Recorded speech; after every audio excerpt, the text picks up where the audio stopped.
அனுசரணை வழங்குவோம். புதிய சிக்னல் ப்ரோ அண்ட் ஜிஞ்சர் முழுமையான வாய் சுகாதாரத்திற்கு.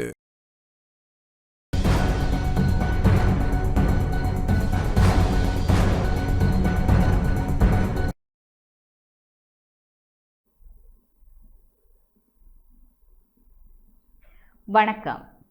டான் தமிழொலியின் இரவு நேர பிரதான செய்திகளுடன் இணைந்திருப்பது கோபி கிருஷ்ணா கோஷிகா. முதலில் தலைப்புச் செய்திகள்.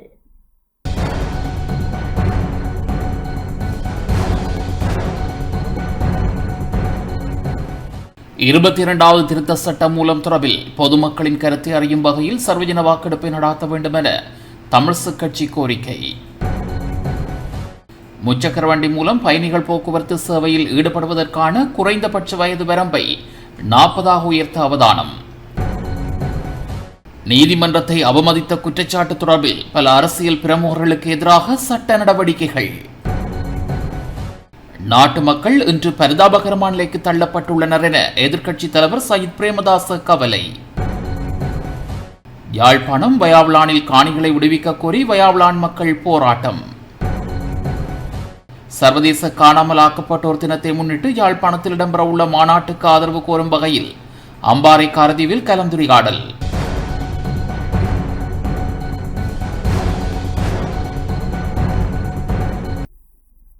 தொடர்வன முதன்மை செய்திகள்.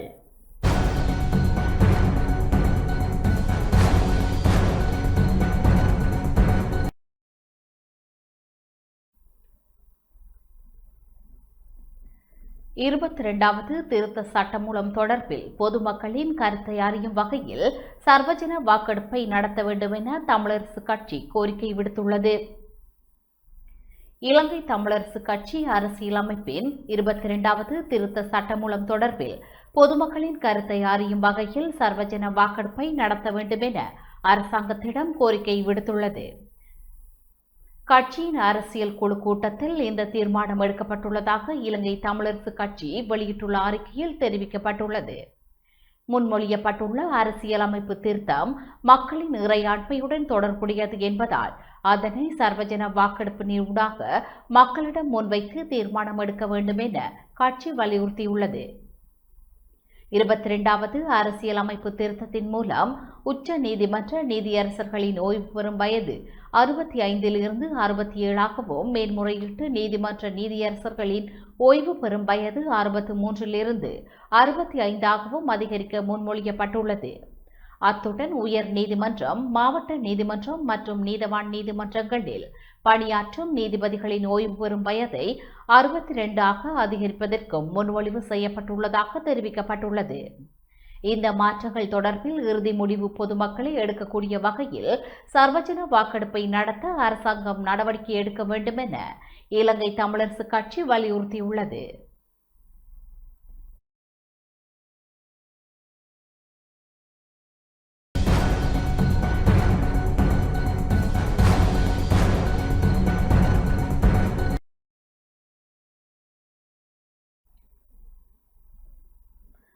முச்சக்கர வண்டி மூலம் பயணிகள் போக்குவரத்து சேவையில் ஈடுபடுவதற்கான குறைந்தபட்ச வயது வரம்பை 40 உயர்த்த அவதானம் செலுத்தப்பட்டுள்ளது.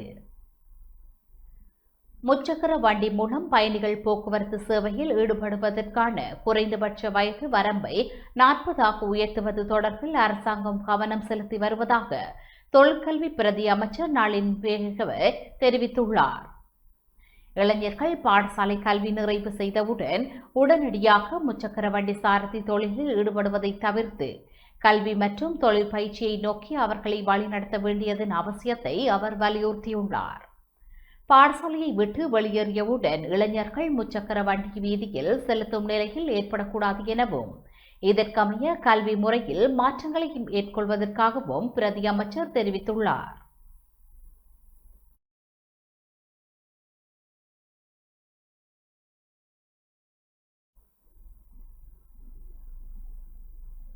நீதிமன்றத்தை அவமதித்த குற்றச்சாட்டு தொடர்பில் பல அரசியல் பிரமுகர்களுக்கு எதிராக சட்ட நடவடிக்கைகள் ஆரம்பிக்கப்பட்டுள்ளன.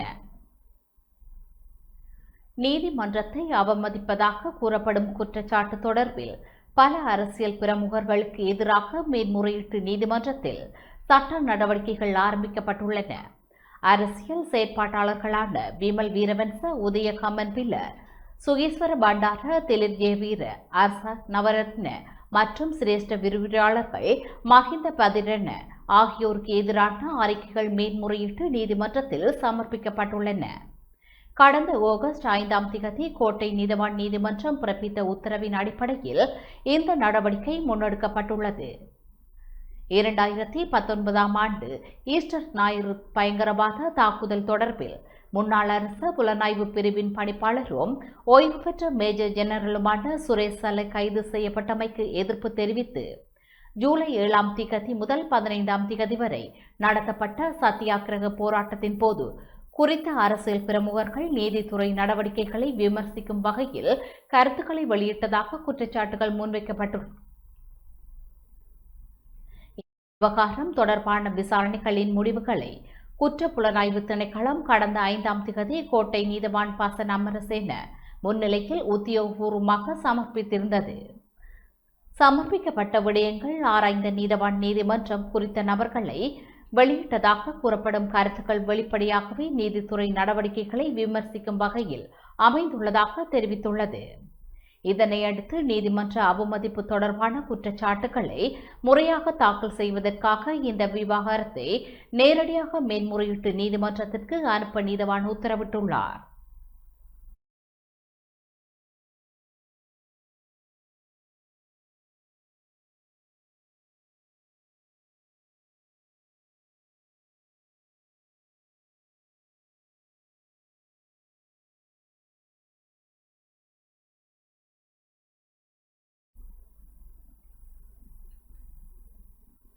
நாட்டு மக்கள் இன்று பரிதாபகரமான நிலைக்கு தள்ளப்பட்டுள்ளனர். மக்களை ஏமாற்றி திசை திருப்பி குழம்பி போலி வாக்குகளை வழங்கி நாட்டை ஏமாற்றி அதிகாரத்தை கைப்பற்றியதன் காரணமாக நாட்டுக்கு நன்மையை பயக்க முடியாதவாறு தற்போதைய அரசாங்கம் திண்டாடி வருவதாக எதிர்க்கட்சி தலைவர் சஜித் பிரேமதாச தெரிவித்துள்ளார். மதவாச்சி தேர்தல் தொகுதியில் புனேவ கிராமத்தில் மக்கள் சந்திப்பில் கலந்து கொண்டு உரையாற்றும் போதே எதிர்க்கட்சி தலைவர் சஜித் பிரேமதாச இவ்வாறு தெரிவித்துள்ளார். ස්වහසක් අපේ රටේ ජනතාව අන්ත අසරණ භාවයට අදපත් වෙලා තිබෙනවා. மக்களின் வாழ்வுரிமையை உறுதிப்படுத்த மாற்று அரசாங்கமாக ஐக்கிய மக்கள் சக்தி நடந்து கொள்ளும். மக்களின் வாழ்வுரிமையை கூட இந்த அரசாங்கம் பறித்துவிட்டது. விவசாயத்தை வலுப்படுத்துவதாக கூறினாலும் விவசாய பாதிப்பு, சொத்து சேதம் மற்றும் யானை மனித மோதல் என்பவற்றுக்கு முறையான தீர்வு இல்லை. ஒட்டுமொத்தமாக மக்களின் உரிமைகள் அளிக்கப்படும் காலமே இன்று நாட்டில் உருவாகி காணப்படுகிறது. சமூகத்தில் உள்ள இளைய தலைமுறைக்கு வேலைவாய்ப்புகளை உருவாக்குவதற்கும் புதிய தொழில் முனைவோரை உருவாக்குவதற்கும் இளைஞர்களின் கனவுகளை நனவாக்கும் வேலை திட்டம் ஒன்று தேவையாக காணப்படுகின்றன. தாய் சேய் சந்ததிக்கும் சமூக மற்றும் ஆபத்துக்குள்ளான தரப்பினரை பாதுகாக்கும் தேசிய வேலை திட்டம் ஒன்று அவசியம். அரசாங்கத்தின் தொகை மதிப்பு மற்றும் புள்ளி விபர திணைக்களத்தின் மதிப்பீட்டின்படி ஒரு நபர் 30 நாட்கள் வாழ்வதற்கு ரூபாய் 17,000 போதுமானது என தெரிவிக்கப்படுகின்றது. இதற்கு அரசாங்கம் உடன்பட்டுள்ளது. சரி, கண்டும் உள்ளது. அரசாங்கம் தற்போது இந்த தரவுகளின் அடிப்படையிலேயே செயற்பட்டு வருகின்றது. அரசாங்கம் தற்சமயம் தேசிய கொள்கைகளையும் பொருளாதார கொள்கைகளையும் இந்த தரவுகளின் அடிப்படையிலேயே தயாரித்து அஸ்வஸ்ம நலன்புரி திட்டங்களை கூட வெட்டிச் சுருக்கி வருகின்றது. மக்களின் நலன்புரி திட்டங்களை வெட்டிச் சுருக்குவதே இன்றைய அரசாங்கத்தின் கொள்கையாக காணப்படுகின்றன. மக்கள் பிரச்சனைகளுக்கு இன்று அரசாங்கத்திடம் பதில்கள் இல்லை. அதிகாரத்தை கைப்பற்ற விசித்திர கதைகளை மக்கள் மத்தியில் கூறினர். அவை யாவும் பேச்சுக்கு மாத்திரமே சுருங்கி காணப்படுகின்றது. வசதி படைத்த பெரும் செல்வந்தர்கள் எப்போதுமே அரசு ஆளுகையின் செல்வாக்கு செலுத்தி வருகின்றனர். பெரும் முதலாளித்துவவாதிகளுக்கு ஏற்ப நாட்டின் தலைவர்கள் செயற்பட்டு மோசடிக்கார செல்வந்தர்களின் கைபொம்மையாக அரசாங்கம் மாறியுள்ளது. ජනතාවාදී ජනහිතකාමී අපේ ගමන සහය ලබා දෙයි.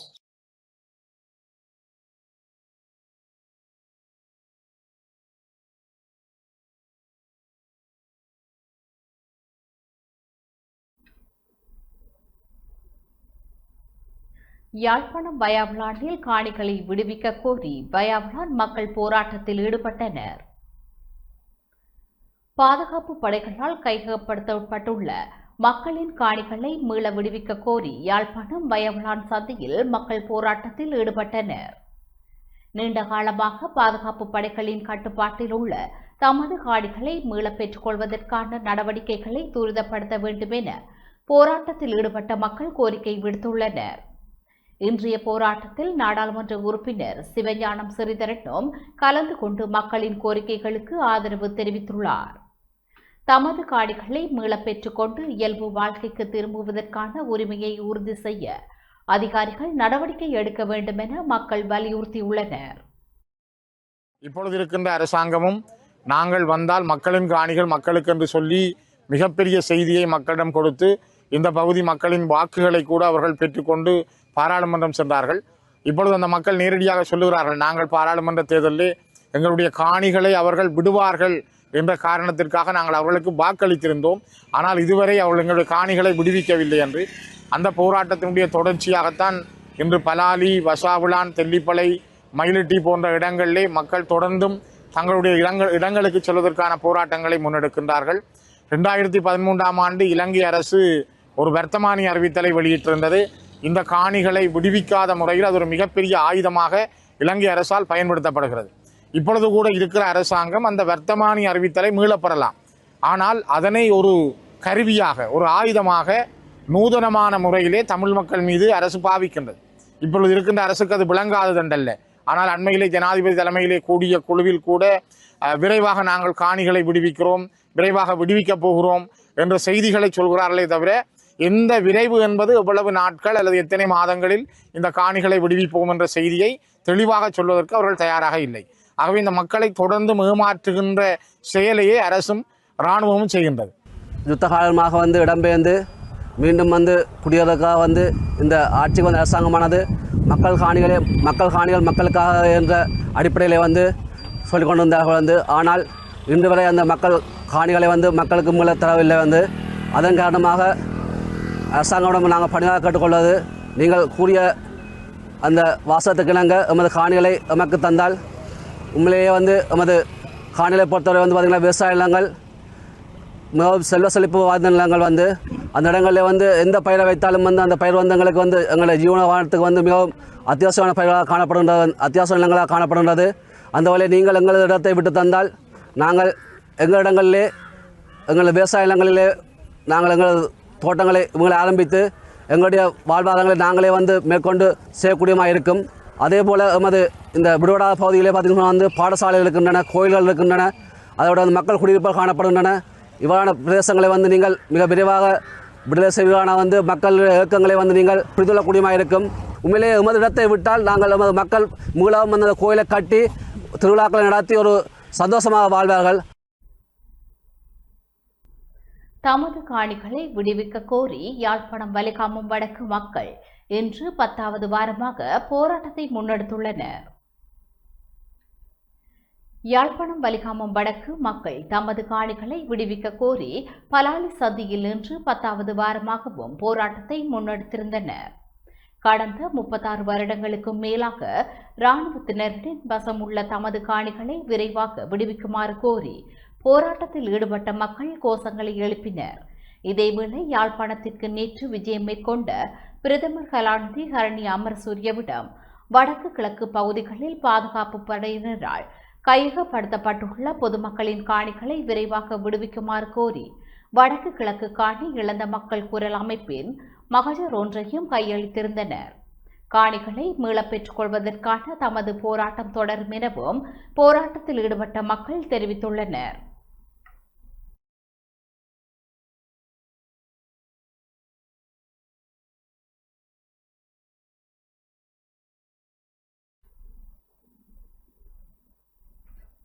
சர்வதேச காணாமல் ஆக்கப்பட்டோர் தினத்தை முன்னிட்டு யாழ்ப்பாணத்தில் இடம்பெறவுள்ள மாநாட்டு ஆதரவு கோரும் வகையில் அம்பாறை காரைதீவில் கலந்துரையாடல் நடைபெற்றது.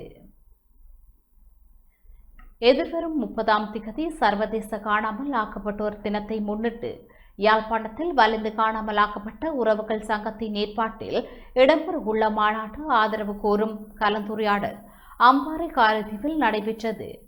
காரைதீவு நூலக கேட்போர் கூடத்தில் வலிந்து காணாமல் ஆக்கப்பட்ட உறவுகள் சங்க அம்பாறை மாவட்ட தலைவி தம்பிராசா செல்வராணி தலைமையில் கலந்துரையாடல் ஒழுங்கமைக்கப்பட்டது. கலந்துரையாடலில் காரைதீவு பிரதேச சபை தவிசாளர் பாஸ்கரன், உப தவிசாளர் கி ஜெயசிறில், கல்முனை முன்னாள் மாநகர சபை உறுப்பினர் சானா சந்திரசேகரம், சிவில் சமூக செயற்பாட்டாளர் தாவண்ணா பிரதீபன் வலிந்து காணாமலாக்கப்பட்ட உறவுகள் சங்க பிரதிநிதிகள் என பலரும் கலந்து கொண்டனர். எங்களது உறவுகளை தேடிய இந்த 17 வருட கால போராட்டத்தில் எங்களது உறவுகளுக்கு என்ன நடந்தது, எங்களது உறவுகளுக்கு என்ன நடந்தது என்ற உண்மையும் நீதியும் வேண்டி நாங்கள் பலமுறை பல ஜனாதிபதிகளிடம் மாறி வந்த பல ஜனாதிபதிகளிடம் கேட்டு நின்று எங்களுக்கு எந்தவித தீர்வும் கிடைக்காத பட்சத்தில் நாங்கள் சர்வதேசத்தை நோக்கி எங்களது இந்த உண்மைக்கும் நீதிக்குமான போராட்டத்தை நாங்கள் எடுத்துச் சென்றிருக்கின்றோம். தொழில் பயிற்சி திட்டங்களை விரிவுபடுத்த நடவடிக்கை எடுக்கப்படும் என பிரதி அமைச்சர் டிபி சரத் தெரிவித்துள்ளார்.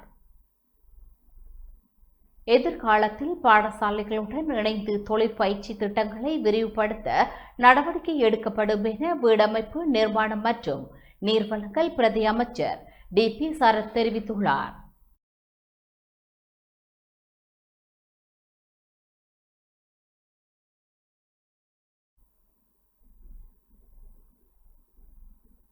வெளிநாட்டு வேலைவாய்ப்புகளை ஊக்குவிப்பதற்கும் வெளிநாடுகளில் கிடைக்கும் வேலைவாய்ப்புகளை தொடர்பில் மக்களுக்கு விழிப்புணர்வை ஏற்படுத்துவதற்கும் வெளிவிகார வெளிநாட்டு வேலைவாய்ப்பு மற்றும் சுற்றுலா அமைச்சினால் முன்னெடுக்கப்பட்ட நிகழ்வொன்றில் கலந்து கொண்டு உரையாற்றிய போதே அவர் இதனை தெரிவித்துள்ளார்.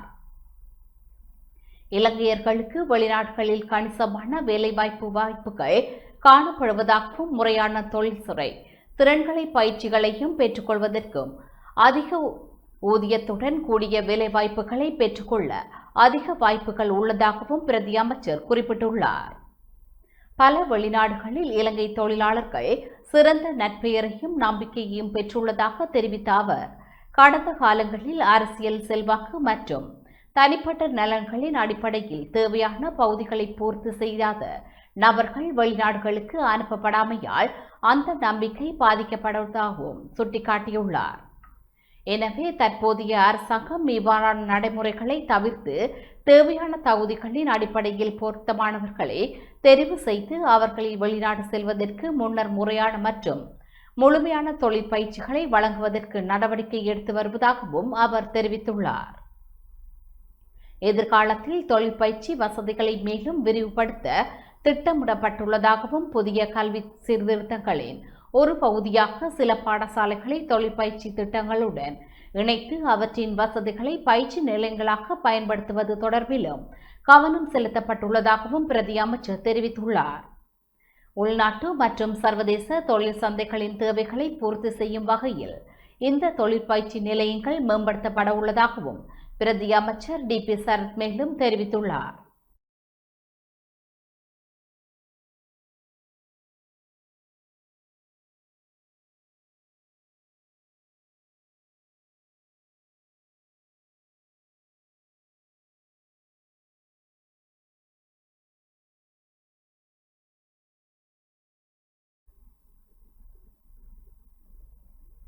கொழும்பு துறைமுக நகரத்தில் அடுத்த 5 ஆண்டுகளில் மேலும் சுமார் 1,35,000 கோடி முதலீடுகளை ஈர்க்க இலங்கை இலக்கு நிர்மாணித்துள்ளது.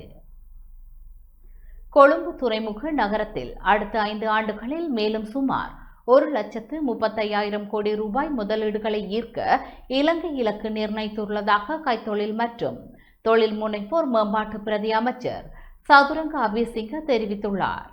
துறைமுக நகரத்தில் ஏற்கனவே சுமார் 69,132 கோடி ரூபாய் பெறுமதியான முதலீடுகள் உறுதி செய்யப்பட்டுள்ளதாகவும் இந்த சிறப்பு பொருளாதார வலயத்தை பிராந்தியத்தின் முக்கிய முதலீட்டு மையமாக மாற்ற அரசாங்கம் நடவடிக்கை எடுத்து வருவதாகவும் அவர் தெரிவித்துள்ளார்.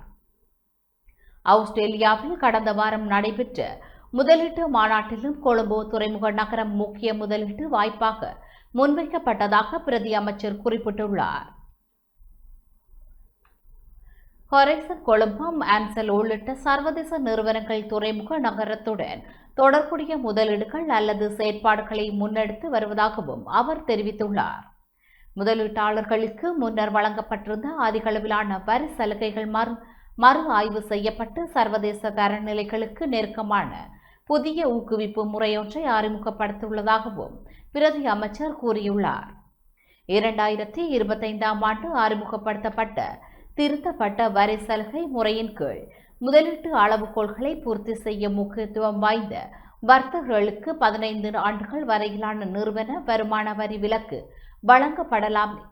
இரண்டாம் நிலை வர்த்தகர்களுக்கு 4 ஆண்டுகளுக்கு 7.5% சலுகை நிறுவன வருமான வரி விதிக்கப்படும் எனவும் தெரிவிக்கப்பட்டுள்ளது. எனினும் வரி சலுகைகள் மாத்திரம் துறைமுக நகரத்தை சர்வதேச முதலீட்டாளர்களுக்கு கவர்ச்சிகரமாக மாற்றவில்லை எனவும் அதிவேக இணைய வசதி இலங்கையின் மூலோபாய அமைவிடம் சர்வதேச சந்தைகளுடனான இணைப்பு மற்றும் துபாய், சிங்கப்பூர் மற்றும் போன்ற முதலீட்டு மையங்களுடன் ஒப்பிடுகையில் குறைந்த வாழ்க்கை செலவு உள்ளிட்ட காரணிகளும் முதலீடுகளை ஈர்ப்பதாகவும் பிரதி அமைச்சர் தெரிவித்துள்ளார். துறைமுக நகரத்தில் 2 முக்கிய குடியிருப்பு திட்டங்கள், 3 கலப்பு அபிவிருத்தி திட்டங்கள், 1 ஹோட்டல் மற்றும் மாநாட்டு மையம் ஆகியவையும் தற்போது அபிவிருத்தி செய்யப்பட்டு வருவதாகவும் அவர் குறிப்பிட்டுள்ளார். துறைமுக நகரத்திற்கு ஈர்க்கப்படும் முதலீடுகள் முதலீட்டு சபை ஊடாக இலங்கைக்கு வரும் வெளிநாட்டு முதலீடுகளுக்கு மேலதிகமானவை எனவும் பிரதி அமைச்சர் சுட்டிக்காட்டியுள்ளார். இலங்கை பொருளாதார ரீதியாக மேலும் ஸ்திரத்தன்மையின் வலுவான வளர்ச்சியையும் நோக்கி நகர்ந்து வருவதால் துறைமுக நகரத்துக்கான முதலீட்டு இலக்கை அடைவது சாத்தியமானது எனவும் அவர் நம்பிக்கை வெளியிட்டுள்ளார்.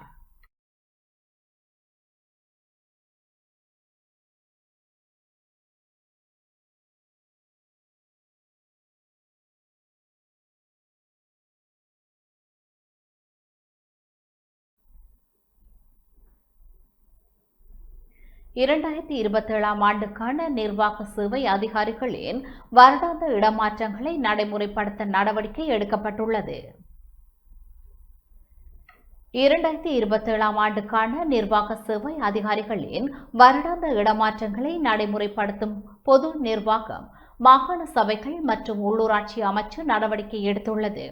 இதன்படி முகாமைத்துவ சேவை அதிகாரிகள் சேவையின் அதி உயர்தர அதிகாரிகளுடனான வருடாந்த இடமாற்றங்கள் 2027 ஆண்டு ஜனவரி 1 முதல் அமலுக்கு வரவுள்ளன. பொது நிர்வாக சுற்றறிக்கை இலக்கம் 18/2026 அமைய ஒரு விருப்பமான பணியிடத்தில் 5 ஆண்டுகள் சேவையாற்றிய அதிகாரிகள் கட்டாய இடமாற்றத்துக்கு உட்படுத்தப்பட உள்ளனர். இதேவேளை வேறு பணியிடத்தில் 2 ஆண்டுகள் சேவையாற்றிய அதிகாரிகள் வருடாந்த இடமாற்றத்துக்கு விண்ணப்பிக்க தகுதி பெறுகின்றனர். 2027 ஆண்டுக்கான இடமாற்ற விண்ணப்பங்களை பொது நிர்வாகத்திற்கான முகாமைத்துவ தகவல் முறைமையின் ஊடாக இணைய வழியில் சமர்ப்பிக்க வேண்டும் என அறிவிக்கப்பட்டுள்ளது. அதிகாரிகள் தங்களது அடிப்படை தனிப்பட்ட தகவல்கள் மற்றும் இதற்கு முன்னர் சேவையாற்றிய பணியிடங்கள் தொடர்பான விவரங்கள் முறைமையில் சரியாக புதுப்பிக்கப்பட்டுள்ளனவா என்பதையும் உறுதிப்படுத்த வேண்டும். இதேவேளை சில வகையான இடமாற்றங்களுக்கான விண்ணப்பங்கள் 2026 ஆண்டு ஆகஸ்ட் 25 முதல் டிசம்பர் 31 வரையான காலப்பகுதியில் ஏற்றுக்கொள்ளப்பட மாட்டாது என சுற்றறிக்கையில் குறிப்பிடப்பட்டுள்ளது. வருடாந்த இடமாற்ற உத்தரவுகளுக்கு எதிராக மேன்முறையீடு செய்ய விருப்பம் அதிகாரிகள் உரிய காலக்கெடுவுக்குள் தங்களது மேன்முறையீடுகளை சமர்ப்பிக்க வேண்டும்.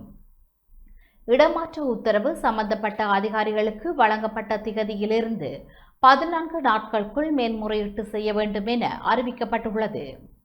அதிகாரிகளின் சேவை காலம், தற்போதைய பணியிடம் மற்றும் கோரப்பட்ட இடமாற்றம் உள்ளிட்ட பல்வேறு காரணிகள் கருத்தில் கொள்ளப்பட்டு 2027 ஆண்டுக்கான வருடாந்த இடமாற்றங்கள் மேற்கொள்ளப்பட உள்ளன.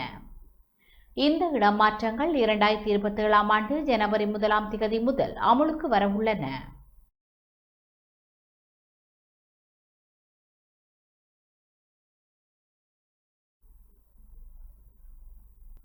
கண்டி மாவட்டம் கம்பளை பீகவுட் தோட்டத்தில் உள்ள நயப்பான காபட் வீதியை மீண்டும் புனரமைப்பதற்கு நடவடிக்கை எடுக்குமாறு நாடாளுமன்ற உறுப்பினர் பஸ்மின் ஷெரீப் வலியுறுத்தியுள்ளார். கண்டி மாவட்டம் கம்பளை பீகவுட் தோட்டத்தில் உள்ள நயப்பாண்ட காபட் வீதியை மீண்டும் புனரமைப்பதற்கு நடவடிக்கை எடுக்குமாறு மத்திய மாகாண வீதி அபிவிருத்தி அதிகார சபையின் பொறியியலாளர்களுக்கு கண்டி மாவட்ட நாடாளுமன்ற உறுப்பினர் பஸ்மின் ஷெரீப் தெரிவித்துள்ளார். பீகவுட் தோட்ட பொதுமக்களின் போக்குவரத்து தேவையை கருத்தில் கொண்டு இது தொடர்பில் ஆராயும் நோக்கில் நாடாளுமன்ற உறுப்பினர் பஸ்மின் ஷெரீப் தலைமையிலான குழுவினர் இப்பகுதிக்கு கள விஜயம் ஒன்றை மேற்கொண்டிருந்தனர்.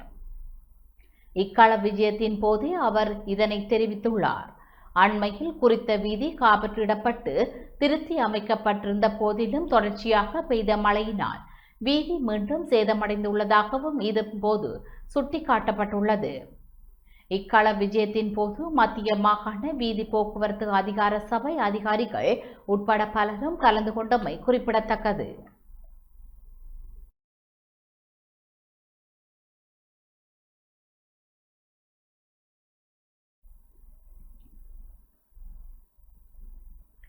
மட்டக்களப்பு கொக்கட்டிச்சோலை ஸ்ரீ தாந்தோன்றீஸ்வரர் ஆலயத்திற்கு புதிய சித்திரத்தேர் அமைக்கப்பட உள்ளது.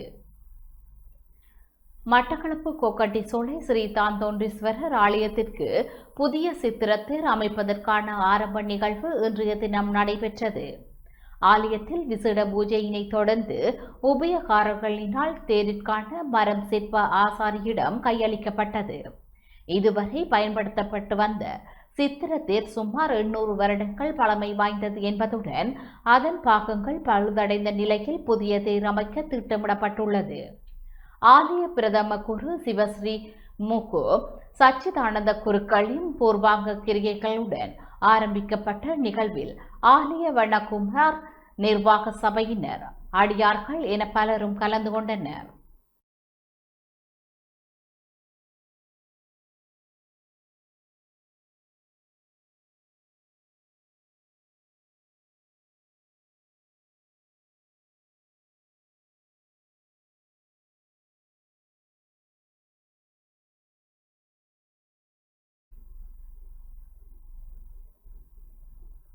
பதுளை காளியல்ல மொனராக்கலை பிரிவில் உள்ள 3ஆம் இலக்க லயன் குடியிருப்பில் ஏற்பட்ட தீ விபத்தில் 2 வீடுகள் முழுமையாக சேதமடைந்துள்ளன. பதுளை மாவட்டம் காளியல்ல ஒணுக்கலை தோட்டத்தின் மொரக்கலை பிரிவில் உள்ள 3ஆம் இலக்க லயன் குடியிருப்பில் நேற்றிரவு ஏற்பட்ட தீ விபத்தில் 2 வீடுகள் முழுமையாக சேதமடைந்துள்ளதாக தெரிய வருகின்றது. இத்தீ விபத்தினால் முற்றாக பாதிக்கப்பட்ட 4 குடும்பங்களைச் சேர்ந்தவர்கள் தற்காலிகமாக மொனர்கலை தமிழ் வித்தியாலயத்தில் தங்க வைக்கப்பட்டுள்ளனர். தீ விபத்துக்கான காரணம் இதுவரை கண்டறியப்படாத நிலையில் இது குறித்த மேலதிக விசாரணைகளை காளியல போலீசார் முன்னெடுத்து வருகின்றனர்.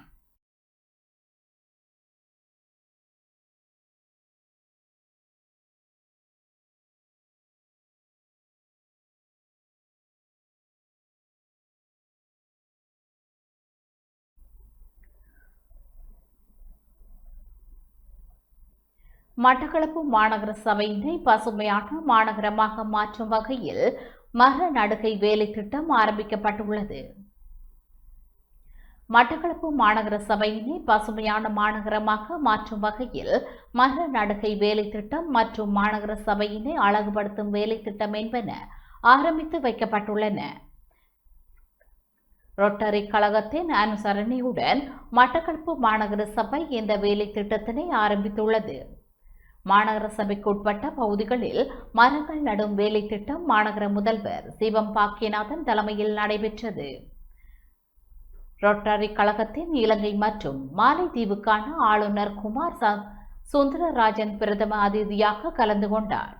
மட்டக்களப்பு ரொட்டரி கழகத்தின் தலைவர் டாக்டர் சுகுணனின் கோரிக்கைக்கு அமைவாக இந்த திட்டத்தினை ரொட்டரி கழகம் முன்னெடுத்தது. மட்டக்களப்பு பொது நூலகம் மற்றும் கோட்டை பூங்கா பகுதிகளில் திருக்கோன்றை மரங்கள் நடப்பட்டன. இந்த பிரதேசத்தை அண்டிய பிரதேசம் ஆற்று வாயை ஒட்டியதாகவும் அதை அண்டிய ஃபோர்ட் பார்க் என்கின்ற அந்த இயற்கை வளம் நிறைந்த பிரதேசமாக காணப்படுவதன் காரணமாக நிறைய உல்லாச பிரயாணிகள் ஒன்று கூடுகிற ஒரு இடமாக இது திகழ்கின்றது. இவற்றை நாங்கள் மேலும் அழகுபடுத்தும் நோக்கோடு இந்த ரோட்டரி கழகத்தோடு இணைந்து இந்த பிரதேசத்தை அழகுபடுத்தி அதிகளவான உல்லாச பிரயாணிகளை உள்வாங்குகின்ற நோக்கோடு இந்த பிரதேசம் அழகுபடுத்தப்பட உள்ளது.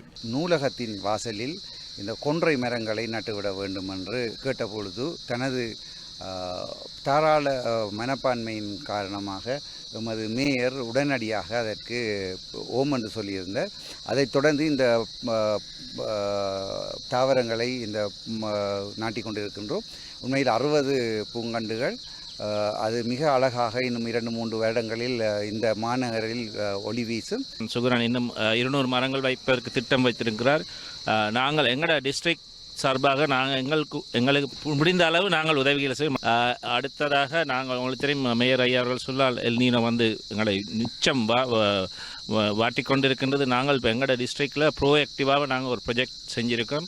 அதாவது மக்களுக்கு தண்ணீர் கொடுக்க நிறைய ப்ரொஜெக்ட் செஞ்சுருக்கோம்.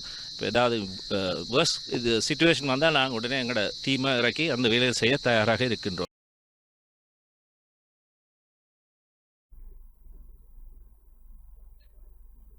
இலங்கையின் சுற்றுலாத்துறையின் மூலம் ஈட்டப்பட்ட வருமானம் சற்று வீழ்ச்சியடைந்துள்ளது. இலங்கையின் சுற்றுலாத்துறையின் மூலம் ஈட்டப்பட்ட வருமானம் கடந்த ஆண்டின் முதல் 7 மாதங்களுடன் ஒப்பிடுகையில் சற்று வீழ்ச்சியடைந்துள்ளதாக இலங்கை மத்திய வங்கி தெரிவித்துள்ளது. மத்திய வங்கி அறிக்கையின்படி இந்த ஆண்டின் ஜனவரி முதல் ஜூலை வரையிலான கடந்த 7 மாதங்களில் சுற்றுலா வருமானம் $1796.7 மில்லியன் அமெரிக்க டாலர்கள் பதிவாகியுள்ளது. இருப்பினும் கடந்த ஆண்டின் இதே கால பகுதியில் சுற்றுலா வருமானமாக $2031.1 மில்லியன் அமெரிக்க டாலர்கள் ஈட்டப்பட்டிருந்தது. அதன்படி கடந்த ஆண்டின் இதே கால பகுதியுடன் ஒப்பிடுகையில் இந்த ஆண்டின் குறிப்பிட்ட காலத்தில் சுற்றுலா வருமானம் 11.5% வீழ்ச்சியடைந்துள்ளதாக மத்திய வங்கி தெரிவித்துள்ளது. மேலும் கடந்த ஆண்டின் ஜூன் மாதத்தில் சுற்றுலா வருமானமாக $318.5 மில்லியன் அமெரிக்க டாலர்கள் ஈட்டப்பட்டிருந்த நிலையில் இந்த ஆண்டின் கடந்த ஜூன் மாதத்தில் சுற்றுலா வருமானமாக $285.5 மில்லியன் அமெரிக்க டாலர்களே ஈட்டப்பட்டுள்ளது. அதேவேளை இந்த ஆண்டின் கடந்த 7 மாத கால பகுதியில் வெளிநாட்டு பண பரிமாற்றம் மூலம் இலங்கைக்கு $8382.4 மில்லியன் அமெரிக்க டாலர்கள் ஈட்டப்பட்டுள்ளன. இது கடந்த ஆண்டின் இதே கால பகுதியுடன் ஒப்பிடுகையில் ஒரு வளர்ச்சியை காட்டுகின்றது. கடந்த ஆண்டின் இதே கால பகுதியில் $4435.2 மில்லியன் அமெரிக்க டாலர்களே பதிவாகியிருந்தது.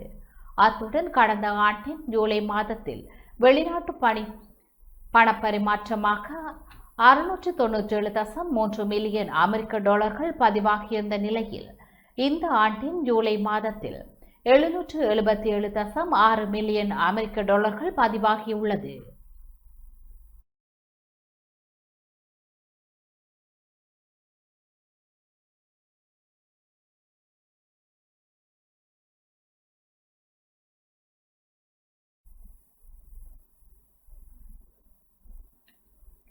ஜனாதிபதியின் செயலாளர் கலாநிதி நந்திக சனத்குமார நாயக்க தொடர்பில் முன்வைக்கப்பட்டுள்ள குற்றச்சாட்டுகள் குறித்து உரிய நடவடிக்கை எடுக்குமாறு நாடாளுமன்ற உறுப்பினர் நாமல் ராஜபக்ச ஜனாதிபதியிடம் கோரிக்கை விடுத்துள்ளார்.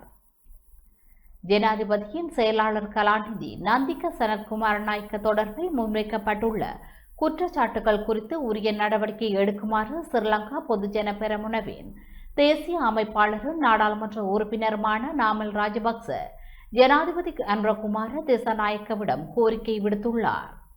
குளியாப்புட்டியவில் நேற்று நடைபெற்ற பொதுக்கூட்டத்தில் உரையாற்றிய நாமல் ராஜபக்ச ஊழலை ஒழிப்பது மற்றும் வெளிப்படைத்தன்மையை உறுதி செய்வது தொடர்பில் ஜனாதிபதி தொடர்ச்சியாக வலியுறுத்தி வரும் நிலையில் ஜனாதிபதியின் செயலாளர் தொடர்பில் முன்வைக்கப்பட்டுள்ள குற்றச்சாட்டுகள் குறித்து நடவடிக்கை எடுப்பதன் மூலம் அந்த நிலைப்பாட்டை நிரூபிக்க முடியும் என தெரிவித்திருந்தார்.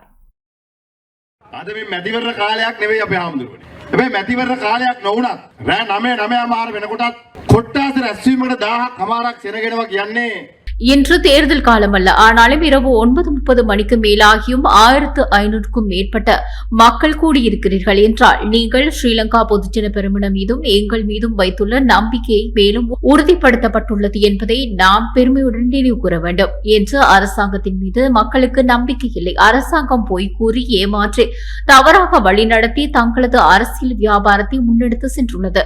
தேர்தல் காலத்தில் பல வாக்குறுதியை அளித்தார்கள். வீடு வீடாக சென்று நாட்டு மக்களை ஏமாற்றிய அரசாங்கம் இன்று அதிகாரத்திற்கு வந்த பிறகு கொடுத்த வாக்குறுதிகளை நிறைவேற்றாமல் மேலும் மேலும் பொய், வஞ்சகம், ஊழல் மற்றும் அடக்குமுறையின் மூலம் தங்கள் அரசாங்கத்தை கொண்டு செல்ல முயற்சிக்கிறது. அரசாங்கம் புரிந்து கொள்ள வேண்டிய ஒரு விடயம் இருக்கிறது. அடக்குமுறையால் இந்த நாட்டு மக்களை கட்டுப்படுத்தவோ தடுக்கவோ முடியாது. இந்த கிராமத்து மக்களை தடுக்க முடியாது. இந்த கிராமத்தில் இருப்பவர்கள் அடக்குமுறையை எதிர்த்து நின்றவர்கள். இந்த கிராமத்து மக்கள் அடக்குமுறைக்கு பயப்பட போவதில்லை. விவசாயியின் பிரச்சனையை, பட்டதாரியின் பிரச்சனையை, இளைஞர்களின் பிரச்சனையை அடக்கி ஒடுக்கிவிடலாம் என்று அரசாங்கம் நினைத்தால் அது குறித்து பேசும், கேள்வி கேட்கும், அரசாங்கத்திற்கு சவால் விடுக்கும் நாடாளுமன்ற உறுப்பினர்களாக இருக்கலாம், மகா சங்கத்தினராக இருக்கலாம், எதிர்க்கட்சி நாடாளுமன்ற உறுப்பினர்களாக இருக்கலாம், சிவில் அமைப்புகளின் நபர்களாக இருக்கலாம், ஊடகவியலாளர்களாக இருக்கலாம், போலீசாரை காட்டி பயமுறுத்தலாம் என்று அரசாங்கம் நினைத்தால் அது அரசாங்கத்தின் தவறான கணக்கீடாகும். அதிகாரத்துக்கு வந்தால் ஒரே பேனாமுனையில் வேலையை முடிப்பேன் என்றார்கள். இப்போது பேனாவில் மை தீர்ந்து விட்டதோ தெரியவில்லை. அன்று சொன்னார்கள் ஒரே பேனாமுனையில் விவசாயியை காப்போம் என்று. காத்தார்களா? பட்டதாரிகளுக்கு வேலைவாய்ப்பு தருவதாக கூறினார்கள். கொடுத்தார்களா? தயவு செய்து உங்கள் பழிவாங்கும் படலத்தை ஓரம் போட்டுவிட்டு நாட்டு மக்களுக்கு வேலை செய்யுங்கள். ஜனாதிபதி திருடர்களை பிடிப்பது பற்றியும் நல்லெண்ணம் பற்றியும் பேசுகிறார். இப்போது ஜனாதிபதிக்கு தன்னுடைய நல்லெண்ணத்தை காட்டுவதற்கான வாய்ப்பு உள்ளது.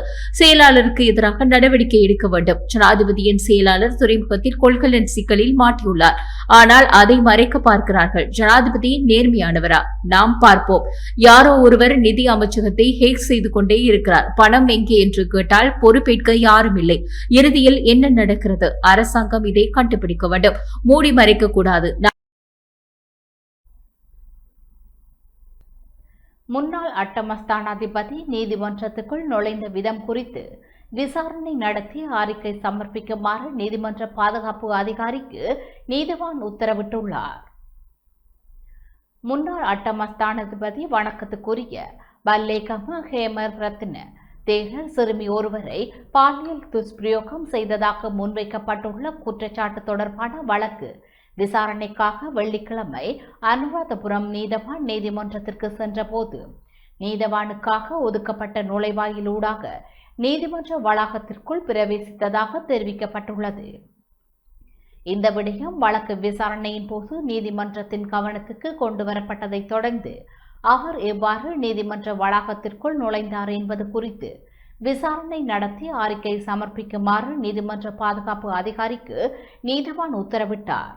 குறித்த சிறுமி துஷ்பிரயோகத்திற்கு உட்படுத்தப்பட்டதாக தேசிய சிறுவர் பாதுகாப்பு அதிகார சபையில் முறைப்பாடு செய்த ஊடகவியலாளர் விமல் ரோகனகே சார்பில் முன்னிலையான சட்டத்தரணி முன்னாள் அட்டமஸ்தானாதிபதி ஜனாதிபதி சட்டத்தரணி கலிக இந்திரகிருஷ்ணவின் வாகனத்தில் நீதிமன்றத்திற்கு வந்ததாக நீதிமன்றத்தில் தெரிவித்திருந்தார். அவர் நீதிவானுக்காக ஒதுக்கப்பட்ட நுழைவாயிலை பயன்படுத்தி நீதிமன்ற வளாகத்திற்குள் சென்றதாகவும் சட்டத்தரணி குறிப்பிட்டிருந்தார். இதேபோன்ற குற்றச்சாட்டு முந்தைய வழக்கு விசாரணையின் போதும் முன்வைக்கப்பட்டிருந்ததாகவும் அப்போது முன்னாள் அட்டமஸ்தானாதிபதி தனது சட்டத்தரணியின் வாகனத்தில் வந்து நீதவானுக்கான நுழைவாயிலை பயன்படுத்தி நீதிமன்றத்துக்குள் சென்றதாகவும் தெரிவிக்கப்பட்டுள்ளது. இதையடுத்து குறித்த சம்பவம் தொடர்பில் விசாரணை நடத்தி அறிக்கை சமர்ப்பிக்குமாறு நீதிமன்ற பாதுகாப்பு அதிகாரிக்கு நீதவான் உத்தரவிட்டிருந்தார். வழக்கு விசாரணை 2027 ஆண்டு ஜனவரி 8 ஒத்திவைக்கப்பட்டுள்ளது.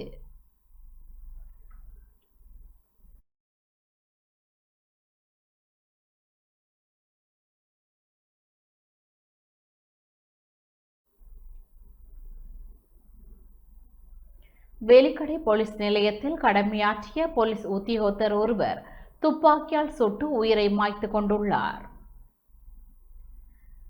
வேலிக்கடை போலீஸ் நிலையத்தில் கடமையாற்றிய போலீஸ் உத்தியோகத்தர் ஒருவர் துப்பாக்கியால் சுட்டு உயிரை மாய்த்துள்ளதாக போலீசார் தெரிவித்துள்ளனர். இந்த சம்பவம் கடந்த 20 மாலை 5:30 மணியளவில் ராஜகிரிய நாவல வீதியில் அமைந்துள்ள ஸ்ரீ சத்தர்வ ராஜிக விகாரையில் இடம்பெற்றுள்ளது. குறித்த விகாரையில் தங்கியிருக்கும் கல்யாண வம்ச தரப்பினர் வணக்கத்துக்குரிய கலபட அத்தே ஞானதாசார தேரரின் பாதுகாப்பு பணியில் குறித்த போலீஸ் உத்தியோகத்தர் ஈடுபட்டிருந்ததாக போலீசார் தெரிவித்துள்ளனர். காலை 6 மணி முதல் மாலை 6 மணி வரையிலான கடமை நேரத்தில் பாதுகாப்பு பணியில் ஈடுபட்டிருந்த அவர் T56 ரக துப்பாக்கியை பயன்படுத்தி உயிரை மாய்த்து கொண்டுள்ளதாக ஆரம்ப தகவல்கள் தெரிவிக்கின்றன. சம்பவம் தொடர்பில் வெல்கடை போலீசார் மேலதிக விசாரணைகளை முன்னெடுத்து வருகின்றனர்.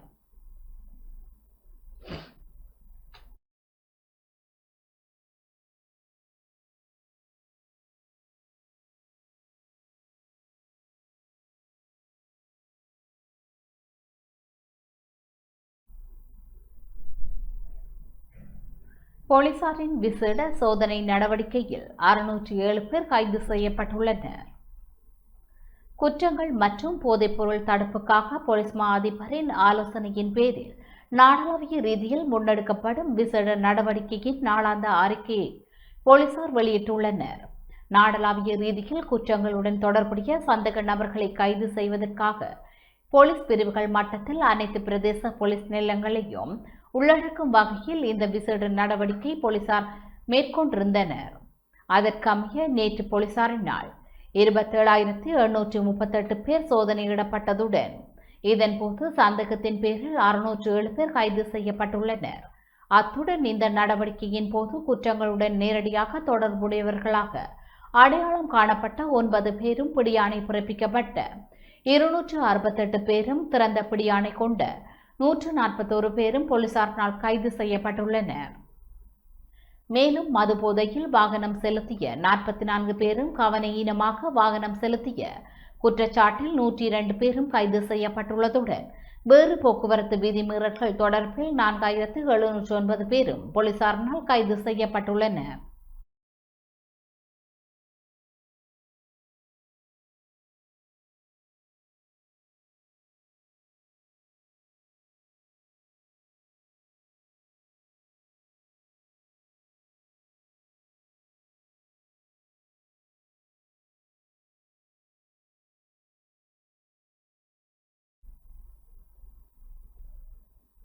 தொடர்பான வர்த்தக வாணிப செய்திகள்.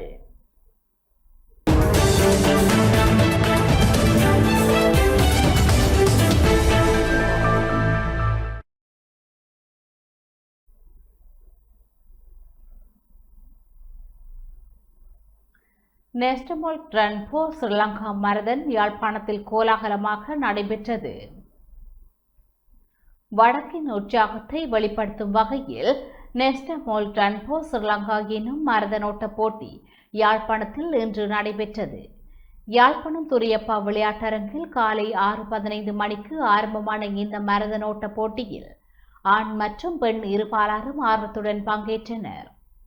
20 கிலோமீட்டர், 10 கிலோமீட்டர், 5 கிலோமீட்டர் மற்றும் 2 கிலோமீட்டர் என 4 பிரிவுகளின் கீழ் போட்டிகள் இடம்பெற்றன. இதில் இளைஞர் யுவதிகள் உட்பட பலர் ஆர்வத்துடன் கலந்து கொண்டு தமது திறமைகளை வெளிப்படுத்தியிருந்தனர். போட்டியில் பங்கு பெற்ற அனைவருக்கும் நிறைவு பதக்கம், உத்தியோகபூர்வ நிகழ்ச்சி, டி-ஷர்ட் மற்றும் மின்னணு சான்றிதழ் ஆகியவை வழங்கப்பட்டன. இதேவேளை ஒவ்வொரு பிரிவிலும் முதல் 3 இடங்களை பெற்ற ஆண் மற்றும் பெண் போட்டியாளர்களுக்கு பெறுமதியான பரிசுகளும் வழங்கி வைக்கப்பட்டன. வடக்கின் இளைஞர்கள் மத்தியில் விளையாட்டு மற்றும் ஆரோக்கியமான வாழ்க்கை முறையை ஊக்குவிக்கும் வகையில் இந்த மரதனோட்டம் நிகழ்வு அமைந்திருந்தது.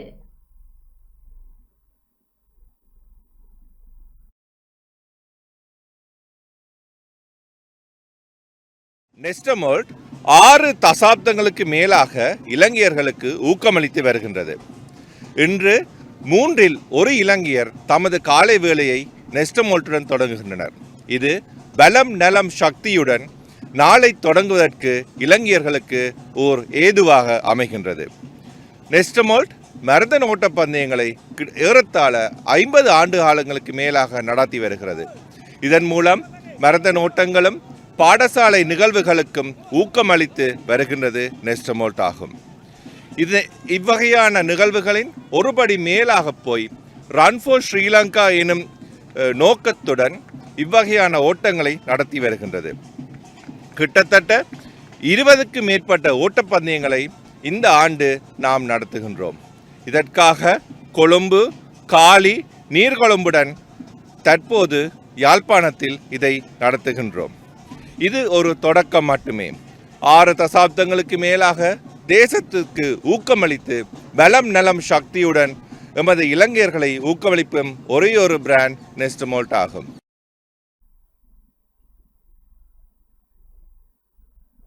இத்துடன் டான் தமிழொலியின் இரவு நேர பிரதான செய்திகள் நிறைவடைந்தன. தொடர்ந்தும் டான் தமிழொலியின் நிகழ்ச்சிகளுடன் இணைந்திருங்கள். நன்றி, வணக்கம்.